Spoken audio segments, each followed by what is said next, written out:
मेरा पिता बगदाद के सम्मानित व्यक्तियों में से था और हम लोग आनंद पूर्वक वहाँ रह रहे थे। मैं अपने पिता का अकेला बेटा था। जिस समय मेरे पिता की मृत्यु हुई उस समय तक मैं न केवल विद्याध्ययन पूरा कर चुका था बल्कि व्यापार के कार्य में भी प्रवीण हो गया था। मेरे पिता ने अपने जीवन काल ही में अपनी संपत्ति मेरे नाम कर दी थी। मैं धन के व्यय में होशियारी से काम लेता था। नगर निवासी मुझे बहुत चाहते थे। यद्यपि मेरी यौवन की अवस्था थी तथापि मैं स्त्रियों के व्यवहार और उनकी प्रीति से अनभिज्ञ था। मुझे स्त्रियों से मिलने में लज्जा भी लगती थी। एक दिन मैं कहीं जा रहा था कि सामने से कई स्त्रियां आती दिखाई दी। मैं उनसे बचकर एक छोटी गली में घुस गया और एक मकान के सामने पड़े तख्त पर बैठ गया कि जब स्त्रियां निकल जाएं तो मैं अपनी राह पकड़ूं। मेरी आंखों के आगे एक खिड़की थी और उसमें से बहुत से फूल दिखाई दे रहे थे। वह खिड़की पहले थोड़ी ही खुली थी। अचानक वह पूरी खुल गई और उसमें से एक शोरशी दिखाई दी। मैं उसका सौंदर्य देखकर ठगा सा रह गया। वह मेरी ओर देखकर मुस्कुराए और कुछ देर पौधों में पानी देने के बाद खिड़की बंद करके चली गई। कहाँ तो मैं स्त्रियों से भागता था और कहाँ उस सुंदरी के चले जाने से इतना दुखी हुआ कि अचेत हो गया। जब होश आया तो देखा कि नगर का बड़ा काजी बड़े समारोह के साथ उस मकान में प्रविष्ट हुआ। मैंने समझ लिया कि वह सुंदरी इसी की पुत्री है। मैं अपने घर वापस आ गया किंतु उस रमणी का ध्यान मुझे बिल्कुल नहीं भूलता था। 2-4 दिन में विरह व्याधि से मैं ऐसा पीड़ित हुआ कि बिस्तर से लग गया। मेरे मित्रों और संबंधियों को मेरी दशा से बड़ी चिंता हुई और सब आकर मेरा हाल पूछने लगे। मैंने लज्जावश उन्हें कुछ न बताया। इस पर वे हकीम को ले आए किंतु उस हकीम तथा अन्य हकीमों की दवाओं से मुझे कोई लाभ न हुआ। मेरी दशा क्षय के रोगी की भांति निरंतर बिगड़ती गई। एक दिन एक बुढ़िया मुझे देखने को आई। ये वृद्धा मेरे कुछ संबंधियों की परिचिता थी। उसने बड़े ध्यानपूर्वक मेरा सिर से पांव तक निरीक्षण किया किंतु किसी रोग के लक्षण मुझ में नहीं पाए। वह कुछ सोचती रही, फिर उसने अन्य लोगों को वहां से हटा दिया और कहा कि मैं एकांत में इसको देखकर बताऊंगी कि क्या रोग है। जब सब लोग चले गए तो बुढ़िया ने धीमे स्वर में मुझसे कहा, देखो, तुम्हारे रोग को मैं भली भांति पहचान गई हूँ। तुम्हें किसी प्रकार का कोई शारीरिक रोग नहीं है। तुम किसी सुंदरी पर मोहित हो और लज्जावश किसी से अपना भेद नहीं कहते। इसी से तुम्हारी ऐसी दशा हुई है। अगर तुम मुझसे सारी बात साफ साफ बताओ और अपनी प्रेयसी का पता ठिकाना बताओ तो मैं तुम्हारी सहायता करूं। मैं केवल एक ठंडी सांस भर कर रह गया क्योंकि संकोच ने मेरी जबान बंद कर रखी थी। लेकिन बुढ़िया मेरे पीछे पड़ गई कि ऐसी हालत में लज्जा ठीक नहीं है और अपने हितचिंतकों की सहायता लेनी ही चाहिए। बुढ़िया के इतना कहने सुनने से मेरी झिझक भी खुल गई और मैंने उससे अपने दिल का हाल कहकर कहा कि अगर तुम्हारी मध्यस्थता से मुझे एक बार वह देखने को भी मिल जाए और उसे मेरे प्रेम का हाल मालूम हो जाए तो मेरा जीवन सफल हो जाए। बुढ़िया बोली, बेटी, जिस रूपसी की बात तुम कर रहे हो वह शहर के बड़े काजी की पुत्री है। इसमें संदेह नहीं कि उस जैसी सुंदर और मनमोहिनी स्त्री सारे बगदाद में शायद ही कोई हो। किंतु वह लड़की और उसका पिता दोनों ही महागर्विले और कटुभाषी है। बड़ा काजी अपनी पुत्रियों को घर के अंदर ही बंद रखता है। उसने उन्हें आज्ञा दी है कि अगर आवश्यकतावश बाहर भी निकलो तो किसी पुरुष की ओर न देखना। जब वे बाहर जाती हैं तो उनकी आंखों पर पट्टियां बांध दी जाती हैं और दासियां उनका हाथ पकड़कर गलियों में से निकलती हैं जैसे अंधों को ले जाते हैं। ऐसा अजीब हाल है उनके पिता का। अच्छा होता यदि तुम किसी और स्त्री के प्रति आकृष्ट हुए होते। मैं ये सुनकर चुप हो रहा। मेरी निराशा देखकर बुढ़िया ने कहा, ये जो मैंने तुमसे कहा है पूर्वाग्रह भी हो सकता है। संभव है सफलता की कोई राह निकल आए। सब कुछ भगवान की इच्छा पर निर्भर है। देखो, मैं जाकर अपनी सी कोशिश करती हूँ। ये कहकर बुढ़िया चली गई। 2-4 दिन बाद वह फिर आए और मुझसे कहने लगी, बेटा, मैं पहले ही कहती थी कि वह स्त्री अत्यंत माननीय और गर्वीली है। मैंने उसे बहुत समझाया बुझाया किंतु इसका उस पर कुछ असर न हुआ। जब मैंने तुम्हारी बीमारी की बात की तो वह चुपचाप रही, किंतु जब मैंने तुमसे भेंट करने के लिए उससे कहा तो वह बिगड़ पड़ी और मुझसे कहा कि तुम बड़ी बदतमीज हो, अगर ऐसी बेशर्मी की बातें तुमसे सुनूंगी तो तुम्हें धक्के मार कर निकाल दूंगी। ये कहकर भी बुढ़िया ने मुझे धीरज दिया और कहा, परेशान होने की जरूरत नहीं, मैं अपना प्रयत्न जारी रखूंगी। ये कहकर वह चली गई। उसके इतना दिलासा देने पर भी मेरी निराशा कम न हुई और मेरी शारीरिक दशा पहले से खराब होने लगी। बीच बीच में बुढ़िया आती और उससे बातें करके मुझे किंचित धैर्य होता। एक दिन जब वह आई तो मेरे पास कई रिश्तेदार स्त्रियां बैठी थी। बुढ़िया ने मेरे कान में कहा कि मैं तुम्हारे लिए खुशखबरी लाई हूँ। ये सुनकर मुझ में नई शक्ति का संचार हुआ और मैं वृद्धा को लेकर बगल वाले कमरे में चला गया ताकि उसका लाया हुआ समाचार सुनूं। बुढ़िया ने कहा, कल सोमवार था। मैं उस सुंदरी के पास गई। वह प्रसन्न मुद्रा में थी और मैंने सोचा कि काम बन सकता है। मैंने अपनी दशा बड़ी दुखपूर्ण बनाई और कुछ देर में आंसू बहाने लगी। उसने पूछा कि अम्मा, क्या बात है, तुम रो क्यों रही हो? मैंने कहा, क्या कहूँ, मैं उस आदमी की दशा सोच कर रो रही हूँ। वह बेचारा अब तक रो रहा है और तुम्हारे प्रेम के कारण मृत्यु के समीप जा पहुँचा है, और तुम इतनी कठोर हृदय हो कि उसकी जान लेने पर तुली हो। वह कहने लगी, तुम क्या बक रही हो, मैं उसे जानती भी नहीं तो उसकी जान क्यों लूंगी? तुम बेकार के आरोप मुझ पर न लगाया करो। मैंने कहा, सुंदरी, तुम शायद भूल गई हो कि मैंने तुम्हें पहले ही बताया था कि यह वही आदमी है जो तुम्हारे सामने वाले मकान के चबूतरे पर बैठा था। तुमने खिड़की खोली थी और वृक्षों पर पानी दिया था। वह उसी समय तुम पर मोहित हो गया और तब से तुम्हारे बिछुआ में रात दिन घुल रहा है। अब उसमें सांस के आने जाने के अलावा कुछ नहीं रहा। उस दिन मैंने उसकी बात की थी तो तुम बुरी तरह बिगड़ गई थी। ये बात जब उसे मालूम हुई तो उसकी दशा और बिगड़ने लगी। अब अगर तुम्हारी कुछ कृपा हो तो शायद वह बच जाए, वरना तो उसे गया ही समझो। ये कहने के बाद मैंने अपने स्वर और आंखों में और दुख भर कर ठंडी सांसें लेना और आंसू बहाना आरंभ किया। फिर उस मनमोहिनी ने कहा, अम्मा, तुम ठीक कहती हो कि मेरे प्रेम ने उसकी ये दशा कर दी है। फिर कुछ देर बाद वह बोली कि अगर मुझे देखने और मुझसे बात करने भर से उसकी दशा सुधर जाए तो कोई हर्ज नहीं। मैंने ठंडी सांस भर कर कहा, तुम्हारी इतनी ही कृपा बहुत होगी। उसने कहा कि तुम उससे कहो कि अगर वह मुझे देखना और मुझसे बात करना चाहता है तो मैं इसके लिए तैयार हूँ, किंतु इतने से अधिक कोई आशा मुझसे न रखे। और आगे की बात तभी हो सकती है जब मेरे पिता की रजामंदी से उसके साथ मेरा विवाह हो जाए। मैंने उसे अनेक आशीर्वाद दिए और कहा कि मैं अब ये प्राणदायक समाचार जाकर उसे सुनाती हूँ। उस सुंदरी ने कहा, मेरे पिताजी शुक्रवार को जुमे की नमाज जामा मस्जिद में जाकर पढ़ते हैं। उस समय वह आदमी यहाँ अकेला आए तो मैं उसे अंदर बुला लूंगी और पिता के आने के एक घड़ी पहले उसे विदा कर दूंगी। उस समय वह जी भरकर मुझे देख सकता है और मुझसे बातें कर सकता है। जब बुढ़िया ने ये सब बातें मुझसे कही तो मैं खुशी से पागल हो गया। मुझ में जैसे नई जीवनी शक्ति आ गई। मैंने उस बुढ़िया को बार बार धन्यवाद दिया और 1000 अशर्फियाँ उसे इनाम में दे डाली। अगले शुक्रवार मैं जल्दी उठ गया। मैंने सोचा मैं हजामत बनवा कर, अच्छे कपड़े पहन कर और इत्र लगा कर बड़े काजी के महल में जाऊं और अपनी प्रेयसी से भेंट करूं।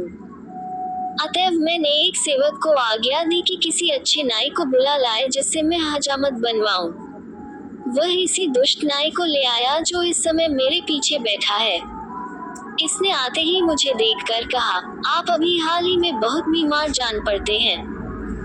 मैंने कहा कि हाँ, मैंने बहुत दिनों तक बीमारी से बड़ा कष्ट उठाया है और अभी हाल ही में अच्छा हुआ हूँ। उसने कहा, भगवान आपको दीर्घायु करे और सदा निरोग रखे।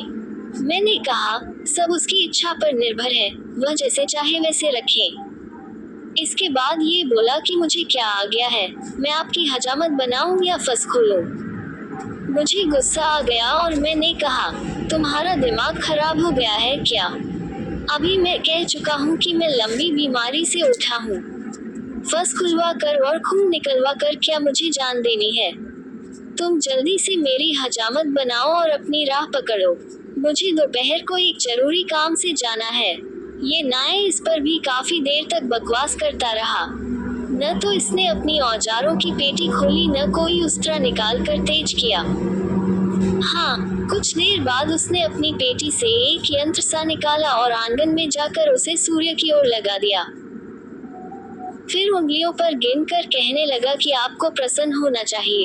आज बृहस्पति और मंगल का बड़ा अच्छा योग है और हजामत के लिए इससे अच्छा कोई अन्य योग नहीं हो सकता। किंतु इसके अतिरिक्त एक दुर्भाग्य का योग भी है। ग्रहों का गति से मालूम हो रहा है कि आप पर बड़ा कष्ट पड़ेगा आज, किंतु आपके प्राणों को कोई खतरा नहीं है। हाँ, कष्ट ऐसा होगा कि आप उसे जीवन भर न भूल सकेंगे। आप कृपा कर मुझे साथ रखें तो शायद मुसीबत पड़ने पर मैं आपके काम आऊं। ये कहकर लंगड़े आदमी ने कहा कि दोस्तों, आप लोग खुद ही सोचे कि मेरी क्या दशा होगी। एक और मेरी जीवनदायिनी प्रेयसी ने मुझे अकेले ऐसी जगह बुलाया जहां चिड़िया भी उड़कर न जा सके। दूसरी ओर ये दुष्ट बेकार की बकबक में समय नष्ट कर रहा है।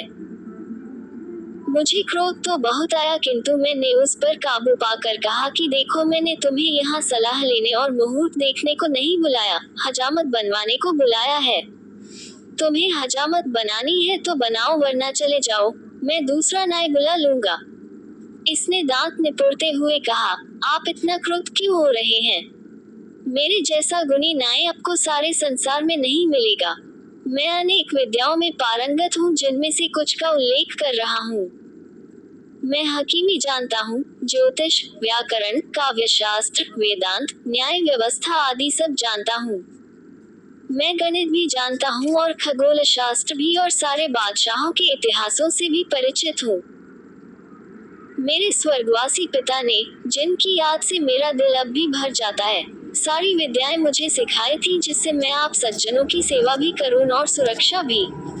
उसकी यह बकवास सुनकर मुझे क्रोध की बजाय हंसी आ गई। मैंने कहा, तुम कब तक बकबक किए जाओगे और किस समय मेरी हजामत बनाओगे? इसने कहा, ये भी अच्छी रही। और लोग तो कहते हैं कि मैं बहुत कम बोलता हूँ और आप कहते हैं कि मैं बकबक करता हूँ। अब सुनिए, मेरे 6 भाई हैं। बड़े का नाम है बकबक, दूसरे का बकबारह, तीसरे का बुबक, चौथे का अलकूच, पांचवे का अलंच और छठे का शाहकुबक। इसमें संदेह नहीं कि यह सब बड़े बकवासी हैं। मैं इन सब से छोटा हूँ और बहुत कम बोलता हूँ। दर्जी ने कहा कि लंगड़े व्यक्ति ने ये कहकर कहा कि मित्रों, अब आप ही लोग न्याय करें कि इतना बकबक करने पर भी यह अपने को अल्पभाषी कहता है। अब मैंने दूसरे सेवक से, जो घर की व्यवस्था देखता था, कहा कि इस नाई को 3 अशर्फियां देकर विदा कर दो, मैं आज हजामत नहीं बनवाऊंगा। इस नाई ने कहा, मालिक, यह आप क्या कह रहे हैं? मैं कोई अपने आप तो आ नहीं गया, आपने बुलाया है तो आया हूँ। मैं तो अब आपकी हजामत बनाए बगैर जाऊंगा नहीं। आप मेरे गुणों को नहीं जानते, इसीलिए मेरी कद्र नहीं करते। मेरा दुर्भाग्य है, आपके पिता मेरी कद्र जानते थे। वे जब मुझे बुलाते तो इतना स्नेह करते जैसे गोद में बिठा लेंगे, अपने साथ ही मुझे भोजन कराते थे और मेरी जानकारी और बुद्धिमत्ता की बातें सुनकर बड़े प्रसन्न होते थे। एक दिन उन्होंने मेरे काम से खुश होकर मुझे 100 अशर्फी और एक भारी जोड़े का इनाम दिया, यानी एक बार ही फंस खोजने में मेरे पास इतना धन आ गया जो मेरे सारे जीवन के लिए काफी है। मुझे उनकी कृपा बहुत याद आती है। ये कहकर भी यह नाई चुप नहीं हुआ और दूसरी कहानी शुरू कर दी। मैं बड़ा दुखी हो गया कि यह तो किसी प्रकार पीछा छोड़ता ही नहीं। मैंने सोचा कि डांट फटकार का तो इस पर कुछ असर होता ही नहीं, इसे मीठी बातों से बहलाना चाहिए। मैंने कहा, भाई, तुम बहुत अच्छी बातें करते हो, लेकिन इस समय चुप रहो, जल्दी से मेरी हजामत बना दो, क्योंकि मुझे एक जगह जाना है। ये हंसकर बोला, निस्संदेह आपको कोई बड़ा जरूरी काम होगा जिसके कारण आप इतनी जल्दी कर रहे हैं। आप ये काम मुझे जरूर बताएं, बल्कि मुझे अपने साथ ले चले ताकि मैं हर मौके पर आपकी सहायता कर सकूं। मैं तो ये कहूँगा कि हर महत्वपूर्ण काम आप मेरी सलाह से ही करें, जैसा कि आपके पिता और पितामह किया करते थे। आप मुझे अपना नौकर बल्कि गुलाम समझिए। आप बेझिझक मुझसे अपने मन की बात कहिए। मैंने चीख कर कहा, तू बकबक करके मेरा मगज चाटे जा रहा है, भाग यहाँ से। ये कहकर मैं उठ खड़ा हुआ और जमीन पर पांव पटकने लगा। इस बेशर्म नाई ने फिर भी अपनी हरकतें नहीं छोड़ी। मुझे अति क्रोध देखकर बोला कि आप नाराज न हो, मैं अभी आपकी हजामत बनाए देता हूँ। ये कहकर इसने अपनी पेटी खोली और मेरी हजामत शुरू की। बहुत देर तक तो यह मेरे सिर पर पानी ही रगड़ता रहा, फिर थोड़ी जगह उस तरह चला कर ठहर गया और कहने लगा कि आप न मेरे बुढ़ापे का ख्याल करते हैं न मेरे गुणों की कद्र करते हैं, ये सब बातें अच्छी नहीं हैं। मैंने कहा, चुपचाप अपना काम करो, अधिक बोलने की आवश्यकता नहीं है। इसने कहा, ऐसा महत्वपूर्ण काम क्या आ पड़ा है जिसके लिए आपको इतनी जल्दी और घबराहट है? मैंने फिर बिगड़ कर कहा, तू यहाँ हजामत बनाने आया है या दुनिया भर के झगड़ों में पड़ने? तुझे इससे क्या लेना देना कि मुझे क्या काम है? निर्लज ने कहा, मेरे मालिक, आप चाहे जितना क्रोध करें, मैं तो यही कहूँगा कि मुझे डर है कि आप बगैर समझे बूझे जल्दी में काम करेंगे और आपकी हानि होगी। बुद्धिमानों का कहना है कि हर काम सोच समझ कर करना चाहिए। आप कृपा करके मुझे अपना काम जरूर बताएं। अभी तो दोपहर होने में 3 घड़ी बाकी है, ऐसी जल्दी भी क्या है? मैंने कहा, जो लोग वादे के पक्के होते हैं वे नियत समय से पहले ही निश्चित स्थान पर पहुंच जाते हैं। तुम फौरन हजामत बनाओ।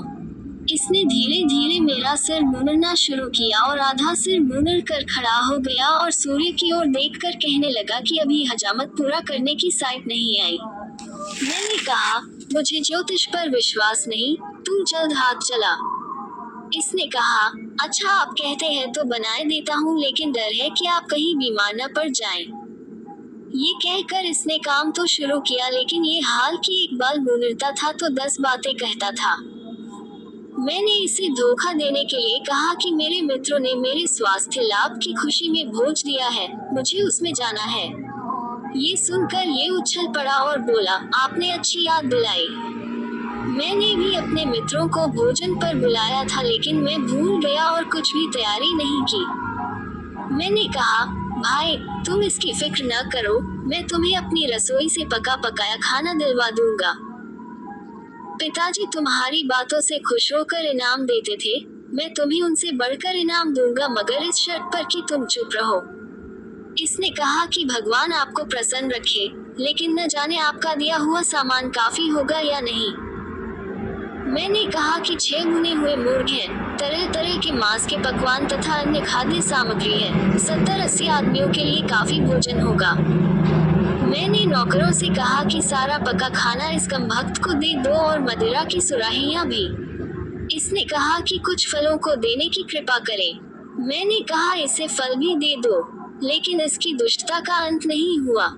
इसने हजामत आधी ही छोड़कर हर चीज को परखना शुरू किया और काफी देर लगा दी। फिर मैंने डांटा तो आकर हजामत बनाने लगा, लेकिन कुछ ही देर में उस तुरे को रख कर कहने लगा, आपके स्वर्गीय पिता ने मुझे कभी धनाभाव न होने दिया, लेकिन भगवान की कृपा से आप भी मेरे कद्रदान हैं और मुझे किसी चीज की कमी नहीं रहेगी। मैंने तो आपके पिता के अलावा किसी के आगे हाथ न फैलाया। मैं कोई ऐसा वैसा आदमी नहीं हूँ। देखिए, एक आदमी जो नायों का दलाल था बड़ा अच्छा नाचता गाता था, उसे हम लोग झिंझोटी कहते थे। एक आदमी था जिसका नाम शावल था, वह गलियों में घूम घूम कर भुने चने बेचता था। एक शातिर था जो बाकला और दूसरी तरकारियां बेचने का धंधा करता था। एक आदमी था आबुक्कर, वह गलियों में पानी छिड़कने का काम किया करता था। ये सब बड़े अच्छे आदमी थे और मेरी तरह कम बोलने वाले थे, जिसकी वजह से बड़े सफल रहे। और हाँ, एक कासिम भी था जो खलीफा के यहाँ प्यादागिरी करता था। अब मैं झिंझोटी भाई का एक मशहूर गीत आपको सुनाऊंगा और उसका नाच भी दिखाऊंगा। ये कहकर इसने उठकर नाचना गाना आरंभ कर दिया। मैंने इसे बहुत डांटा फटकारा, किंतु इसने पूरा गीत सुना कर ही दम लिया। फिर कहने लगा, अब मैं अपने मित्रों को भोजन कराऊं, फिर आकर आपकी हजामत बनाऊंगा। बल्कि आप ही ऐसा कीजिए कि अपने मित्रों की दावत छोड़िए और मेरे यहाँ चलकर मेरे मित्रों के साथ भोजन कीजिए। मुझे क्रोध तो बहुत था, किंतु मैं इस मूर्खता की बात पर हंस पड़ा और बोला कि किसी और दिन मैं तुम्हारे दिन भोजन के लिए आऊंगा। ये जिद करने लगा कि आज ही चलिए। मैंने डांट कर कहा कि आज मैं किसी प्रकार नहीं जा सकता। फिर ये कहने लगा कि मुझे ही अपने साथ ले चलिए, ये खाना मैं अपने घर ले जाकर अपने मित्रों को खिला दूं, फिर आकर आपके साथ आपके मित्रों की दावत में चलूंगा। आप क्या वहाँ अकेले जाते अच्छे लगेंगे? मैं अपने मन में बड़ा दुखी हुआ। मैंने दिल ही दिल में रोकर कहा कि हे भगवान, इस दुष्ट नाई से मेरा पीछा किस प्रकार छूटेगा। फिर मैंने इससे कहा, तुम तुरंत मेरी हजामत बनाकर अपने घर जाओ और अपने मित्रों को खिलाओ पिलाओ।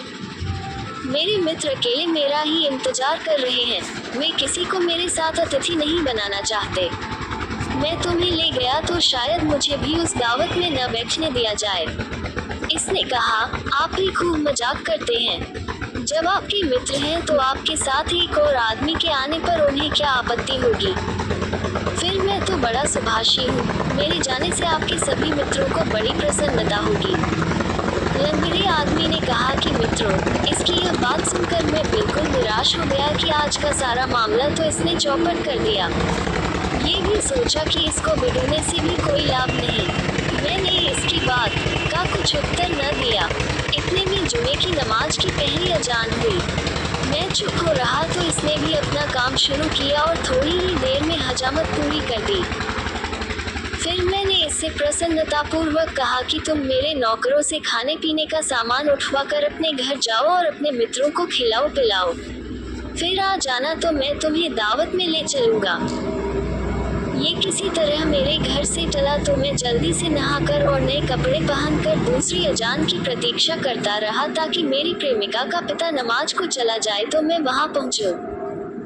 दूसरी अजान होते ही मैं घर से चला, किंतु ये दुष्ट वहीं गली में छुपा था और मेरे पीछे चुपचाप चलने लगा। जब मैं काजी के घर के सामने पहुंचा तो देखा कि यह भागा भी पीछे चला आ रहा है। मैं बड़ा चिंतित हुआ, किंतु उस अवसर पर कुछ कहना सुनना भी उचित नहीं था। वहां जाकर देखा कि बड़े काजी के घर का मुख्य द्वार आधा खुला है। मुझे आता देखकर वह बुढ़िया जो वहां प्रतीक्षारत थी दौड़ी आई और मुझे मेरी प्रेमिका के पास ले गई। हम लोग प्रेम और मैत्री से बातचीत कर ही रहे थे कि बाहर कई मनुष्यों के बोलने की आवाज आई। मैं और मेरी प्रेमिका दोनों खिड़की के बाहर देखने लगे। सबसे पहले देखा कि काजी नमाज पढ़कर वापस आ रहा है। फिर इस नाई को भी देखा कि सामने वाले मकान के उसी तख्त पर बैठा है जहां मैं बैठा था। मुझे दोनों ही को देखकर डर लगा। मेरी प्रेयसी ने मुझे घबराया देखा तो तसल्ली दी और पहले से तय की हुई एक जगह दिखाई कि आवश्यकता पड़ने पर यहाँ छुप जाना।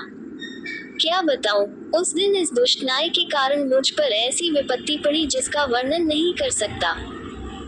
जिस समय काजी अपने घर पहुंचा उसी समय एक अधीनस्थ कर्मचारी ने किसी नौकर को किसी बात पर मारा। वह नौकर बड़ी जोर से चिल्लाया। उसकी चीख पुकार सुनकर तख्त पर बैठा हुआ ये कमबख्त समझा कि मुझ पर मार पड़ रही है और यह अपने कपड़े फाड़कर और सिर में धूल डालकर चीख पुकार करने लगा और आसपास के लोगों को बुलाने लगा। उन्होंने आकर पूछा कि क्या बात है तो इसने रोते हुए सिर्फ इतना कहा कि इस मकान के लोग मेरे स्वामी को मार रहे हैं। इसके बाद ये दौड़ा हुआ मेरे घर पहुंचा और मेरे सगे संबंधियों और नौकरों चाकरों से भी यही कहा। वे बेचारे भी ये सुनकर दौड़ आए। काजी के मकान के सामने भीड़ लग गई और लोग चीखने चिल्लाने और दरवाजा भड़भड़ाने लगे। काजी ने अपने एक सेवक से कहा कि बाहर जाकर देख कि यह लोग क्या चाहते हैं। सेवक ने बाहर आकर देखा और घबरा कर अंदर जाकर कहा कि हजारों लोग जमा हैं और क्रोध में दरवाजा तोड़ी दे रहे हैं। काजी खुद बाहर आया और लोगों से पूछने लगा कि क्यों शोर कर रही हो। दरवाजे पर जमा भीड़ ने काजी की प्रतिष्ठा का भी कुछ लिहाज न किया और कहा, पापी कुकर्मी, तूने एक बेकसूर प्रतिष्ठित व्यक्ति को क्यों घर में बंद करके मारा। वह हैरान होकर बोला, न कोई बाहरी आदमी मेरे घर में है न मैंने किसी को मारा पीटा है। अब यह मूर्ख नाई आगे बढ़ा और काजी को भद्दी भद्दी गालियां देकर बोला, तेरी बेटी मेरे स्वामी पर जान देती है। उसने उसे दोपहर में मिलने के लिए बुलाया। तूने उसे अंदर पाकर बहुत मारा है। अब तू अपना भला चाहे तो तुरंत उसे छोड़ दे। काजी ने अपने गुस्से को पी कर कहा, यहाँ कोई तुम्हारा स्वामी नहीं है, तुम लोग चाहो तो अंदर जाकर देख लो। ये सुनकर यह नाई और मेरे रिश्तेदार अंदर घुस गए और एक एक कमरे में जाकर देखने लगे। मैं अपनी बदनामी और काजी के क्रोध के भय से वहां रखे एक खाली संदूक में घुस गया और मेरी प्रेमिका ने उसे बंद करके कुंडी लगा दी। ये नाई ढूंढता हुआ आया और संदूक की कुंडी खोलकर ढक्कन जरा सा उठाकर देख लिया कि मैं उसमें हूँ। फिर इसने संदूक अपने सर पर रख लिया और बाहर भागा। काजी के नौकर चाकर इतने घबराए हुए थे कि किसी ने रोक टोक नहीं की। जब ये संदूक लेकर भाग रहा था तो रास्ते में ढक्कन खुल गया और मैं संदूक से बाहर जा गिरा। मैं मुंह छुपाकर अपने मकान की ओर भागने लगा। ये नाई और बहुत से लोग मेरे पीछे दौड़े आए थे। इसी परेशानी में एक नाले को छलांगते समय मेरा पैर फिसला और मैं उसमें इतनी बुरी तरह गिरा कि मेरा पांव टूट गया। किंतु उस समय मुझे पांव की चिंता न थी। मैं गिरता पड़ता भागने लगा। जब भीड़ मेरे पास पहुंचती तो मैं जेब से मुट्ठी भर सिक्के उसकी ओर फेंकता। वह लोग सिक्के उठाते तब तक मैं और आगे भागता। काफी दूर निकल जाने पर भीड़ ने मेरा पीछा छोड़ दिया, किंतु ये दुष्ट नाई बराबर बकवास करता हुआ मेरे पीछे लगा रहा। ये बराबर चिल्ला कर कह रहा था, देखिए, मैंने आपका कितना उपकार किया है और आपके लिए कितना कष्ट झेला है और किस भांति आपको काजी के हाथ से बचाया है। मैंने पहले ही कहा था कि अगर मुझे सा न ले चलेगी तो बड़ी मुसीबत में फंसेंगे।